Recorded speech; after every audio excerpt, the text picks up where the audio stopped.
오늘 우리가 함께 읽은 본문은 여러분이 너무나도 잘 아시는 예수님께서 하신 비유지요. 그런데 예수께서 이 비유를 하실 때 누구에게 무엇을 깨달으라고 말씀하신 것인지 아는 이는 극히 적습니다. 대체로 우리가 아는 이 비유의 교훈은 이렇죠.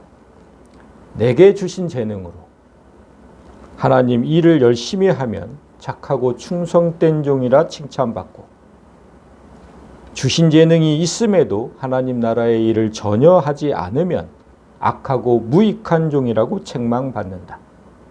그러므로 우리는 예수님 오시기 전에 주신 재능으로 가르치고 전도하고 봉사하면서 헌신과 충성을 아끼지 않아야 한다. 대개는 이런 뜻의 말씀이라고 믿고 다른 의미가 있다고는 생각하지 않습니다. 그러나 제가 몇 번 말씀드렸듯이 성경을 읽을 때 명심해야 할 게 있습니다. 성경에는 몇천 년의 역사가 기록되어 있죠. 그런데 이 한 권의 책에 전부 담겨 있습니다. 몇천 년의 역사가. 몇천 년의 인류 역사를 통해서 하나님께서 하실 말씀이 좀 많겠습니까? 몇천 년이잖아요.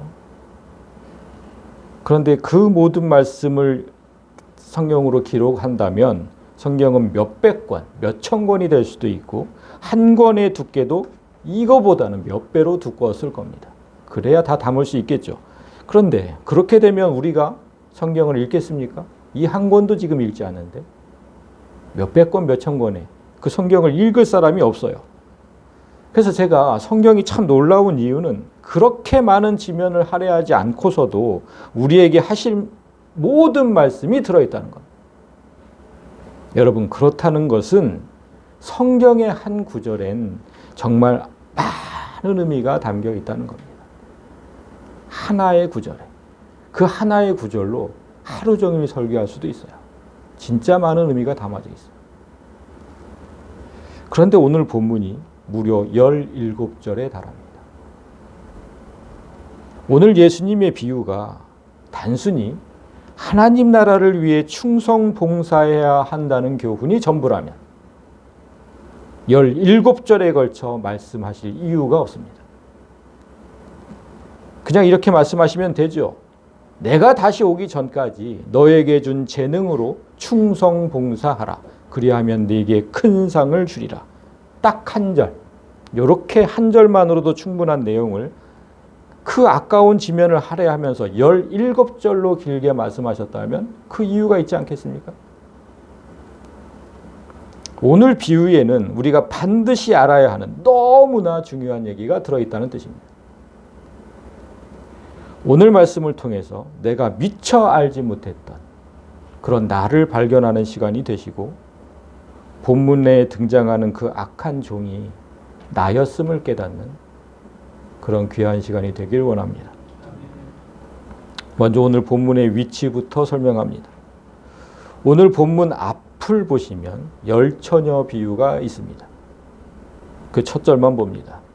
그때 천국은 마치 등을 들고 신랑을 맞으러 나간 열처녀와 같다 하리니. 지금 어떤 상황입니까? 다시 오시는 예수님을 기다리는 우리의 상황을 빗대서 말씀하신 거죠. 그리고 오늘 본문 뒤에는 예수님 재림 이후의 상황을 말씀하고 있습니다. 인자가 자기 영광으로 모든 천사와 함께 올 때, 재림할 때 자기 영광의 보좌에 앉으리니. 그러니까 앞에는 예수님 재림 직전의 이야기, 뒤에는 예수님 재림 직후의 이야기입니다. 그렇다면 이 중간에 있는 오늘 본문엔 어떤 얘기가 들어있을까? 예수님 재림 전과 재림 후 둘 다 들어가 있습니다. 왜 둘 다 들어가 있겠습니까? 지금 31절부터 기록되어 있듯이 재림하신 후에는 심판대에 서서 모든 사람이 심판을 받아야 합니다. 그 심판정에서 천국에 갈 사람들은 오른쪽에, 지옥으로 갈 사람들은 왼쪽에 서게 되죠. 예수님은 오늘 그 심판대가 가까이 왔으니까 내가 재림하기 전에 너 자신을 좀 똑바로 보라고 간곡하게 말씀하신 겁니다. 네가 오른쪽에 설 줄로 자신하지 마라. 지금 이대로 심판대에 선다면 너는 왼편에 서게 될 것이다. 너무나 중요한 얘기라서 17절이나 할애해서 말씀하신 겁니다. 나에게 하신 말씀이라 믿고 이제 예수님 재림 전 상황부터 유심히 보겠습니다. 또 어떤 사람이 타국에 갈 때 그 종들을 불러 자기 소유를 맡김과 같으니 이 상황이 지금 우리의 현재 상황입니다. 예수님 지금 하늘나라에 계시죠? 먼 곳으로 가셨습니다. 그 먼 곳으로 떠나기 전에 지금 자기 소유라 그랬잖아요. 예수님 소유였던 것을 우리에게 맡겼다고 하십니다. 여러분이 생각해 보세요. 예수님께 받아서 맡아 놓은 거 지금 잘 갖고 있습니까? 응? 혜인아, 예수님께 맡아 놓은 거 잘 갖고 있어? 받아서 맡아 놓은 거. 그게 뭘까요? 원래는 예수님 소유였는데 지금 우리가 맡고 있는 거. 그게 뭘까? 그걸 파악하는 게 오늘 본문에서 가장 중요해요. 내 소유를 맡겼대잖아요. 다음 절을 보면 맡기신 게 무엇인지 힌트가 나와요. 각각 그 재능대로 한 사람에게는 금 5달란트를, 한 사람에게는 2달란트를, 한 사람에게는 1달란트를 주고 떠났다니. 이 구절로 보면 예수님께서 맡기신 건 돈 같습니다. 그러나 오늘 본문은 예수님께서 어떤 상황을 비유하신 것이니까 실제로 돈을 맡겼다는 뜻은 아니겠죠. 무언가를 우리에게 주시고 떠났다는 것인데 사람들은 대체로 예수님께서 실제로 주신 게 무엇인지 깊이 생각하지 않았어요. 그냥 각 사람에게 주신 건 재능이라고 생각했죠. 그게 우리가 너무나 많이 들었던 설교예요. 재능이다. 그 이유는 여기 나오는 저 달란트라는 단어 때문이죠. 달란트는 원래 고대 바벨론 사람들이 사용하던 저울을 뜻하고 무게 단위를 뜻하는 단어였습니다. 오늘날 무게 단위, 킬로그램이나 톤, 그거와 똑같은 개념이 달란트 톤이에요. 그 당시에는 금이나 은을 화폐로 사용했죠. 그래서 무게로, 금이나 은을 무게로 달아서 지급했기 때문에 달란트는 곧 화폐의 단위가 되었습니다. 신기하게 여러분, 우리가 지금 돈 하잖아요. 돈. 그 돈이라는 단어가 어디서 나왔는지 아세요? 금 한 돈, 2돈 할 때 그 돈에서 나왔대요. 놀랍죠? 금 한 돈의 무게는 3.75g이에요. 이 한 돈의 무게가 화폐 가치가 된 겁니다. 그거와 똑같은 거예요. 이게 지금 똑같은 개념이에요. 그런데 중세시대에 와서 돈이 가진 가치를 인간이 가진 재능이라는 의미까지 확대를 했고 영어로 탤런트라고 썼습니다. 우리가 그 TV에서 보는 탤런트. 따라서 예수님께서 말씀하신 이 달란트는 재능과는 아무런 관련이 없어요. 왜냐하면 여러분 생각해 보세요. 지금으로부터 1000년 전에 이 탤런트라는 단어를 사용하기 시작했어요. 사람의 재능이라는 의미로. 지금으로부터 1000년 전에. 그런데 예수님이 말씀하신 건 지금으로부터 2000년 전이죠. 근데 예수님께서 재능이라는 의미로 그 단어를 사용하셨겠습니까? 이거를? 재능이라는 의미로?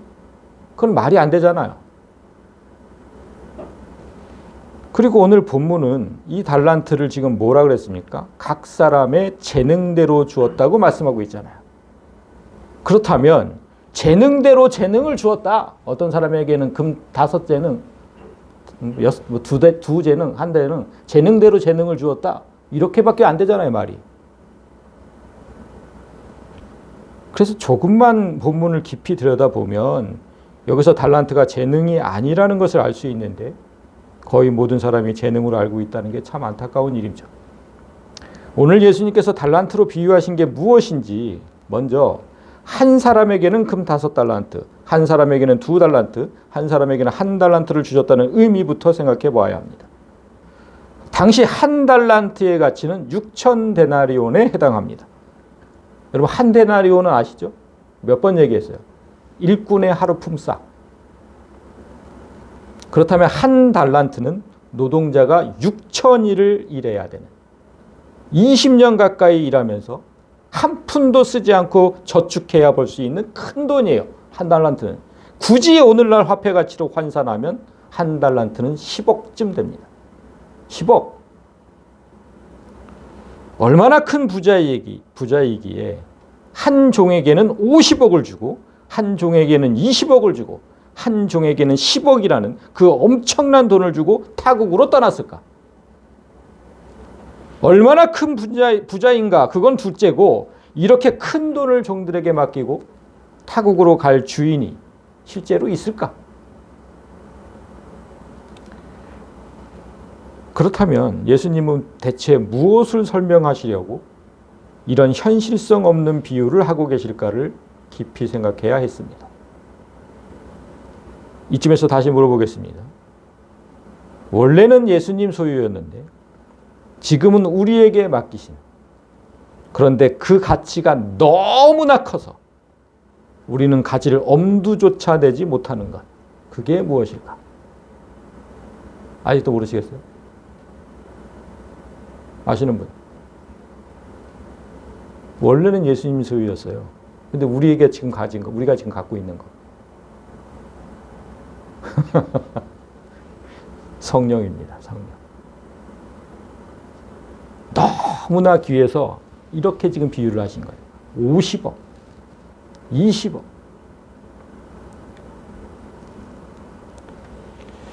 예수님께서 하늘로 떠나시기 전에 했던 말씀을 좀 보세요. 내가 너희에게 실제 상황을 말해줄게.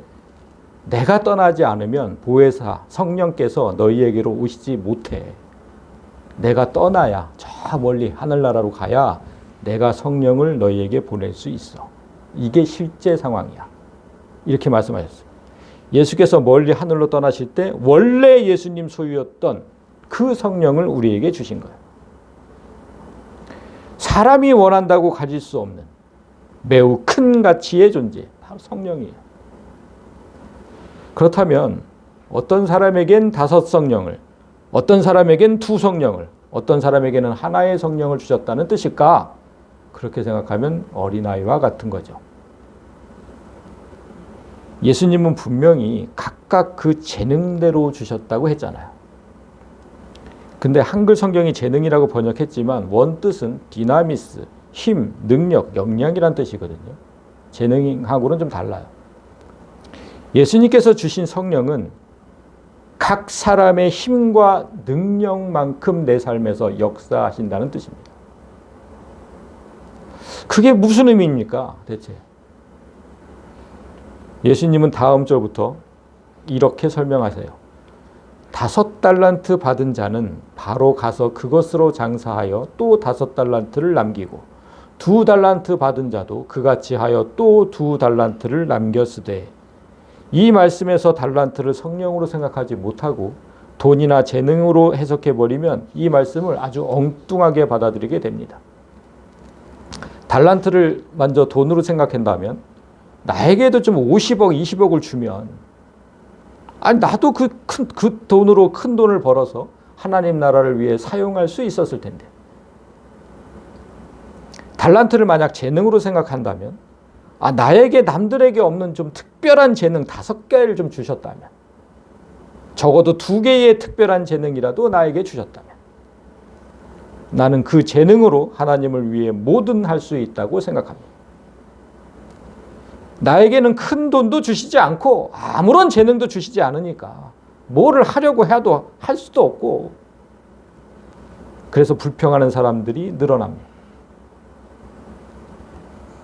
그렇게 돈이나 재능으로 생각하면 다음 구절을 해석할 수가 없어요. 1달란트 받은 자는 가서 땅을 파고 그 주인의 돈을 감추어 두었다. 아니 10억이라니까 1달란트가. 10억을 받은 사람이 돈이 적어서 아무것도 못한다는 게 말이 돼요? 하나님 나라 일을 10억을 줬는데 그건 말이 안 되잖아요. 그리고 재능으로 생각한다면 남에게 없는 특별한 재능이 남에게 없는 거예요. 특별한 재능이 하나밖에 없어서 하나님을 위해 아무 일도 하지 않았다는 그런 뜻일까? 예수님 지금 비유가 예수님 지금 그런 비유를 하고 계신 게 아니라는 건지 여러분도 이제 잘 아실 거예요. 우리에게 대체 무엇을 깨달으라고 하시는 건지 이제 주인이 돌아왔을 때 상황을 봅니다. 오랜 후에 그 종들의 주인이 돌아와 그들과 결산할세. 여기서부터가 예수님 재림 후의 이야기입니다. 예수님 돌아오셨어요. 재림하셨어요. 그때 말씀드렸듯이 이제 심판대가 세워지고 그 심판정에서 이 땅에서의 삶을 결산하게 돼요. 누구도 피하지 못해요. 다 결산하게 돼요. 이 땅에서 삶. 그때 5달란트 받았던 자는 5달란트를 더 가지고 와서 이르되 주인이여 내게 5달란트를 주셨는데 보소서 내가 또 5달란트를 남겼나이다. 돈의 가치로 환산하면 50억을 받은 사람이 그 돈으로 50억을 벌어서 총 100억 원을 주인에게 돌려주었다는 뜻이 되죠. 예수님께서 이런 큰 돈을 거론하시면서 우리에게 말씀하시려는 게 대체 뭐냐? 이 사람이 주인에게 받은 성령을 힘입어서 그 성령의 가치만큼 똑같이 5달란트잖아요. 그 성령의 가치만큼 귀한 것을 최후의 심판정에서 예수님께 드렸다. 지금 그 얘기를 하시고 싶은 거예요. 그래서 예수님이 매우 칭찬하십니다. 그 주인이 이르되 잘하였다. 착하고 충성된 종아 네가 적은 일에 충성하였으며 내가 많은 것을 네게 맡기리니 네 주인의 즐거움에 참여할지어다. 예수님 말씀을 정확하게 번역하면 네가 이 땅에서의 일, 그거 아주 작은 거거든. 그 이 땅에서의 일도 아주 선함과 신실함으로 잘 수행했으니까 저 하늘에서 이제 새하늘 새 땅이 펼쳐졌잖아요. 재림 후의 얘기니까 이제 이 하늘에서는 더 많은 것을 다스리도록 하겠다고 약속하신 거예요. 누가는 이 말씀을 이렇게 좀 더 자세히 기록했어요. 주인이 이르되 잘하였다 착한 종이여 네가 지극히 작은 것에 충성하였으니 10고을 권세를 차지하라. 우리가 마지막 심판정에서 다행히도 오른쪽에 서게 되면 그땐 각 사람이 행한 대로 보상을 받게 되는데 그때의 보상은 얼마나 많은 걸 다스리느냐의 차이가 있습니다. 이 사실은 2달란트를 받은 자에게 주신 약속을 보면 알 수 있어요. 2달란트 받았던 자도 와서 이르되 주인이여 내게 2달란트를 주셨는데 보소서 내가 또 2달란트를 남겼나이다. 그 주인이 이르되 잘하여도다 착하고 충성된 종아 네가 적은 일에 충성하였으며 내가 많은 것을 내게 맡기리니 네 주인의 즐거움에 참여할지어다. 마태는 이렇게 5달란트를 남긴 사람이나 2달란트를 남긴 사람에게 단순히 많은 것을 맡겼다고 기록했어요. 그런데 누가는 그렇지 않았습니다. 좀 자세하게 기록했어요. 주인이 그에게도 이르되 너도 5고을을 차지하라. 이 말씀에서 우리는 각 사람의 능력만큼 저 하늘에서 다스리는 권세의 영역이 달라진다는 사실을 알아야 합니다. 여러분 중에 이 세상이 끝나고 새하늘 새 땅이 쫙 펼쳐졌을 때 남보다 더 많은 지역을 좀 내가 다스리고 싶다. 그러면 진짜 오늘 말씀을 새겨드셔야 돼요. 우리 지금 이런 지구상을 얘기를 하는 거 아니에요. 이건 없어진다 그랬어요. 두루마리 말리듯이. 온 우주를 다스리는 거예요. 그때 얼마나 많은 별을 내가 다스릴까? 상상만 해도 너무 벅차지 않습니까? 별을 다스리는 거예요.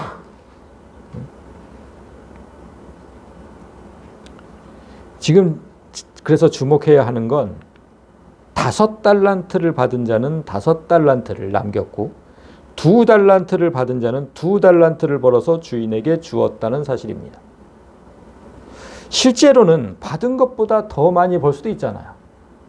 그리고 덜 벌 수도 있었죠. 그런데 예수님은 받은 만큼만 벌었다고 비유하고 있잖아요. 받은 만큼, 딱 그만큼만 벌어서 주인에게 돌려줬다. 왜 이렇게 비유를 하셨을까? 그 이유가 있을 겁니다. 예수님께서 성령을 주실 때 각 사람의 능력만큼만 성령이 역사한다고 말씀하셨기 때문이에요. 이 사실을 기억하십시오, 여러분. 내 안에 있는 성령은 내 능력만큼만 일하신다. 대체 내 능력이라는 게 무엇입니까, 그럼? 이제 그 의미를 알 수 있는 그 구절이 등장합니다.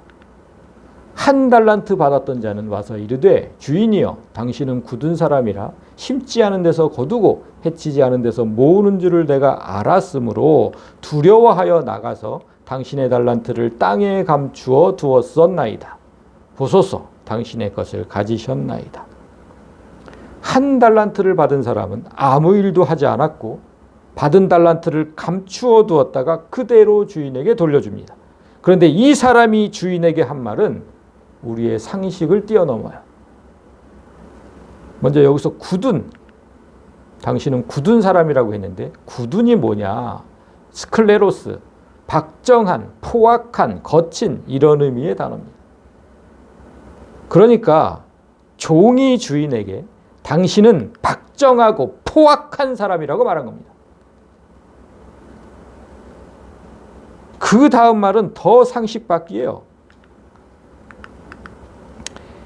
자, 심지 않은 데서 거둔다고 얘기했죠. 심지 않은 데서 거둔다는 말은 주인이 돈을 모으는 데는 아주 광적이면서 타인의 노동력을 착취하는 사람이라고 말한 겁니다. 그리고 해치지 않은 데서 모은다. 그 말은 여러분 예전에 추수한 곡식을 이렇게 마당에 펼쳐놓고 키질 아시죠? 키질. 도리깨질.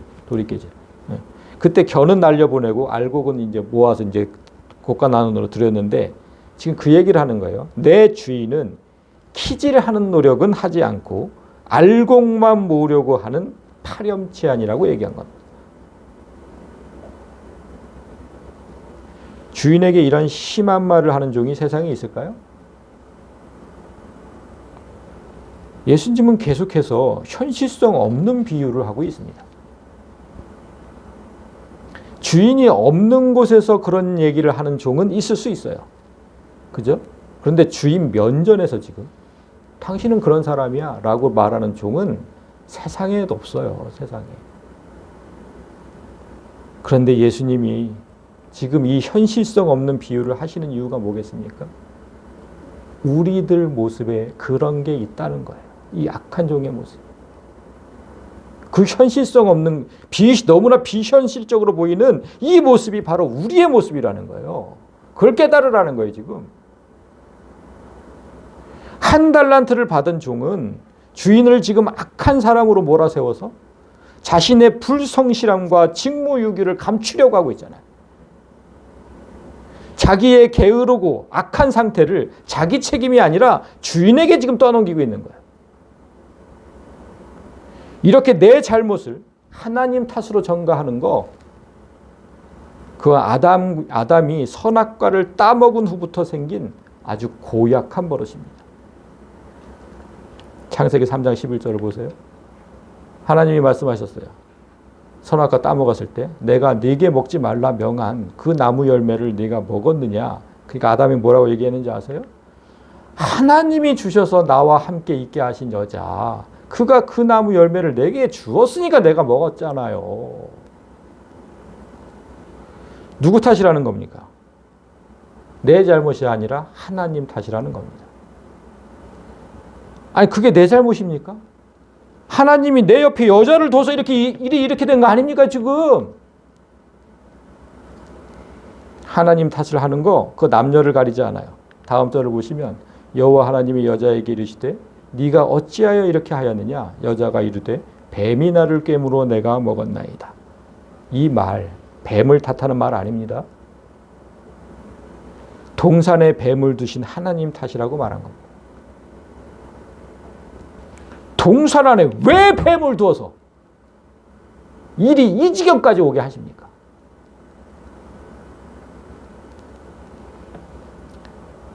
하나님은 분명히 동산 안에 모든 과일을 먹어도 선악과만은 먹지 말라는 말씀하셨어요. 말씀을. 그런데 그 말씀을 어긴 자들이 하나님 탓을 하고 있는 겁니다. 우리가 얼마나 이 죄에 물들어 있는지 깨달아야 돼요. 하나님께서 내게 돈을 주지 않아서, 하나님께서 내게는 어떤 재능도 주지 않아서 내가 이 모양 요꼴로 살고 있지 않습니까? 하나님께서 나를 정말 잘 지켜주셨다면, 하나님께서 조금만 도와주셨다면 내가 이런 고통 가운데 있지는 않을 텐데, 하나님은 정말 아무것도 하지 않으십니다. 내가 악하고 순종하지 못해서 지금의 고통을 당한다고는 생각하지 않고, 내가 이렇게 힘든 건 다 하나님 탓이라고 원망합니다. 오늘 예수님께서 우리에게 말씀하시고자 하는 건, 너는 지금 너의 상태를 전혀 모르며 네 주인에 관해서도 전혀 모르고 있음을 깨달으라는 겁니다. 자기 상태에 대한 자각의 부족, 주인과 주인의 명령에 대한 이해 부족, 이 모든 게 합해져서 네가 멸망의 길로 가고 있다고 말씀하고 있는 거예요. 그 주인이 대답하여 이르되, 악하고 게으른 종아, 나는 심지 않은 데서 거두고 해치지 않은 데서 모으는 줄로 네가 알았느냐. 주인을 원망하는 자에게 하나님은 분명히 말씀하십니다. 악하고 게으른 종아, 네가 나를 그런 존재로 생각했느냐. 나는 가만히 앉아있고 너를 착취하고 부려먹는 그런 파렴치한 주인으로 생각했느냐. 그렇다면 너는 돈을 땅에 묻어둘 게 아니라 이렇게 해야 했다. 그러면 네가 마땅히 내 돈을 취리하는 자들에게나 맡겼다가 내가 돌아와서 내 원금과 이자를 받게 하였을 것이니라. 주인은 이 종에게 10억을 맡겼습니다. 그리고 오랜 세월이 지난 후에 돌아왔어요. 그렇다면 이 10억을 은행에만 맡겼어도 상당한 이자가 붙었을 겁니다. 그런데 이 종은 그만한 수고도 하기 싫어서 땅에 묻어두었습니다. 정말 아무것도 안 하고 편히 살기 원하는 것, 그건 내가 아니라 너라고 얘기하신 거예요. 나는 너를 믿고 10억이라는 돈을 줬잖아. 그런데 너는 그 믿음을 배신하고 아무것도 하지 않은 채 그냥 나만 원망하고 있어. 나만. 그에게서 그 한 달란트를 빼앗아 10달란트 가진 자에게 줘라. 100억을 가진 자에게 10억을 더 얹어주면 그는 이제까지 보여준 그 능력대로 더 많은 돈을 벌어서 주인을 기쁘게 할 겁니다. 이미 증명된 사실이니까. 그러니 당연히 그에게 주어야 되죠. 무릇 있는 자는 받아 풍족하게 되고 없는 자는 그 있는 것까지 빼앗기리라. 오늘 본문의 달란트가 성령이란 사실을 알았다면 이 말씀에서 큰 깨달음이 있어야 합니다. 악한 종이 주인에 대해서 잘못 인식하고 있었던 이유는 자신의 상태가 어떤지 전혀 자각하지 못하고 있기 때문이라고 했어요. 이 악한 종 안에서 성령은 전혀 움직이지 않았습니다. 예수님의 이 말씀은 성령의 역사가 강하게 일어나는 자에게는 점점 더 많은 역사가 일어날 것이고, 성령의 역사가 전혀 일어나지 않는 자에게는 성령의 소멸을 경험하게 될 것이라고 말씀하신 겁니다. 성령의 소멸, 그건 분명히 성경이 말씀하고 있는 겁니다. 성령을 소멸하지 말라.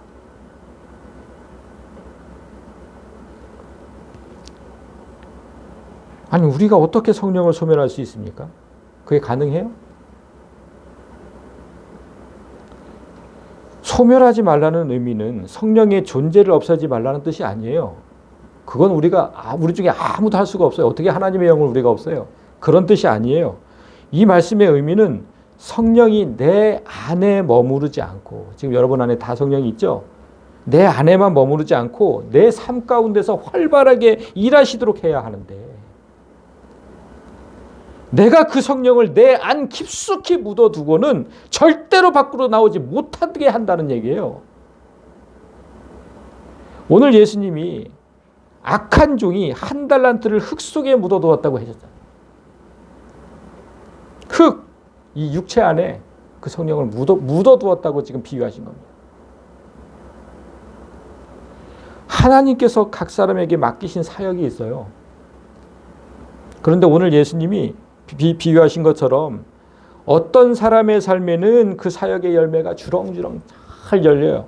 그런데 어떤 사람의 삶에는 조금만의 열매가 맺히고, 그리고 어떤 사람의 삶에는 그 열매가 전혀 열리지 않는 경우도 있죠. 그 이유가 뭔지 고린도전서에서 정확하게 이렇게 말씀하셨어요. 사역은 여러 가지야. 각 사람이 받은 사역은 다 여러 가지야. 그런데 모든 걸 그 사람 가운데서 이루시는 하나님은 한 분이시라는 거예요. 그런데 그 각 사람에게 그 일을 이루실 때 그게 뭐냐면 성령의 나타나심이라는 거예요. 그 사람에게서 성령이 나타나시는 거예요. 우리 각 사람 안에서 일하시는 하나님은 같은 하나님이지만 우리의 삶에 열매가 맺히는 것, 그건 성령의 나타납니다. 성령께서 얼마나 내 삶에 나타나시느냐, 그 차이다. 내 삶에 사랑의 열매가 많이 맺힌다면 어디 가서 사랑이 막 베풀어, 그냥 어디 가든. 그리고 희생과 봉사의 열매, 믿음, 그런 열매, 그런 게 풍성히 열린다면 그건 곧 내 삶의 성령께서 왕성하게 활동하고 있다는 증거예요. 그런데 내 삶에 불만과 불평이 가득 차 있고 게으르고 안일하고 불안과 분노가 지배한다면 내가 성령을 육체 안에 가둬놓고 성령이 전혀 나타나지 못하도록 막고 있다는 뜻입니다. 바울은 이렇게 말했어요. 고린도 후서에서. 내가 연약함과 치욕과 궁핍과 핍박과 고난당하는 것을 기뻐한다. 왜냐하면 내가 약한 그때 성령의 역사가 강하게 일어나기 때문이에요.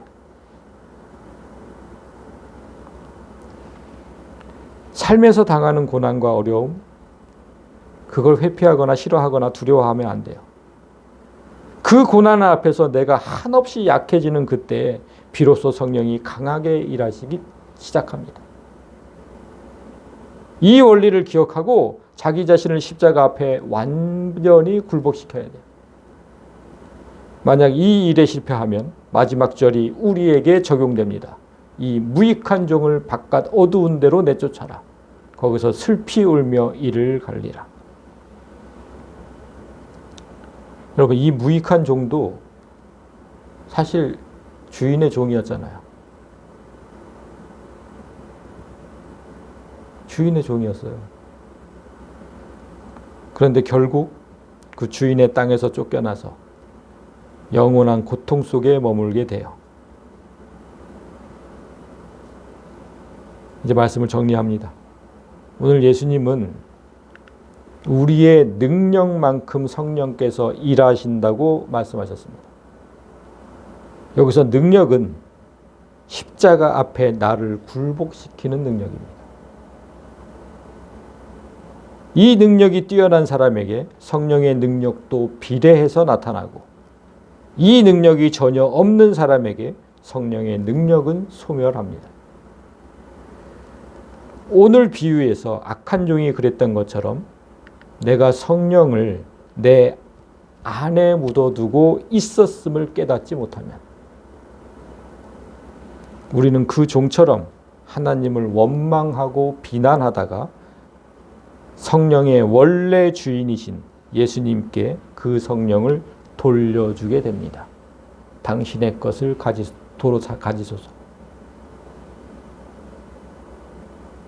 너무 충격적으로 받아들이셔야 돼요. 성령을 거둬가신다고. 그렇게 마지막 날을 맞으면 최후의 심판정에서 오른편이 아니라 왼편에 서게 되고 영원한 지옥으로 떨어지게 됩니다.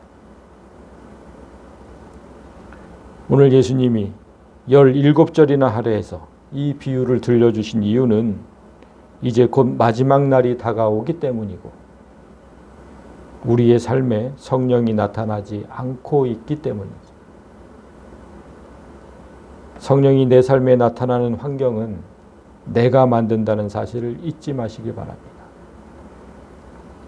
내가 성령을 소멸할 수도 있고 활발히 역사하게 할 수도 있음을 기억하고 항상 나를 굴복시키는 삶을 사시기를 주님의 이름으로 간절히 소망합니다.